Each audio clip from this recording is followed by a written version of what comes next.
দীর্ঘ ১ মাস সিয়াম সাধনার পর একে অন্যের কাছে টেনে নেওয়ার সুযোগ করে দেয় এই ঈদ। ঈদের নামাজ আদায় করতে সকল মুসলমান আবাল বৃদ্ধ বনিতার মধ্যেই থাকে অন্যরকম উৎসাহ।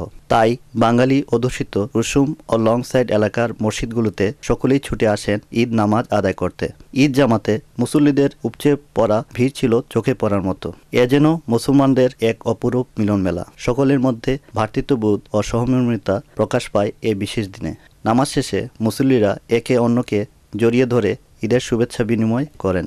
ঈদের নতুন জামা কাপড় পরে শিশুরাও আনন্দ মেতে উঠে শুভেচ্ছা বিনিময় করে একে অন্যের সাথে।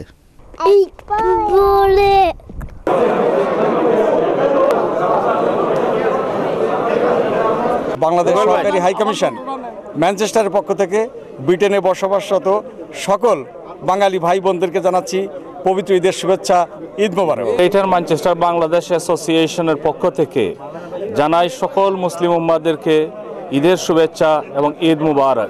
গ্রেটার ম্যানচেস্টার আওয়ামী লীগের পক্ষ থেকে ঈদের শুভেচ্ছা, ঈদ মুবারক।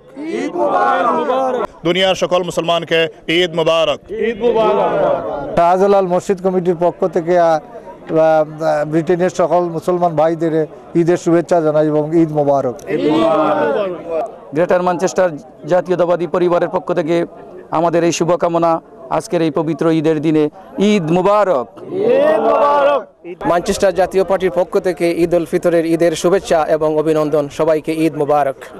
খন্দকার ট্রাস্টের পক্ষ থেকে সবাইকে জানি ঈদ মোবারক। গ্রেটার ম্যানচেস্টার মৌলভীবাজার জেলা ওয়েলফেয়ার অ্যাসোসিয়েশনের পক্ষ থেকে রইল ঈদ মুবারক। ঈদ মুবারক। নামাজ শেষে ধর্মপ্রাণ মুসল্লিরা আল্লাহর দরবারে হাত তুলেন তার বিশেষ রহমত আর বিশ্ব মুসলিম উম্মার শান্তি ও সমৃদ্ধ কামনায়। ঈদ মুবারক সবার জন্য।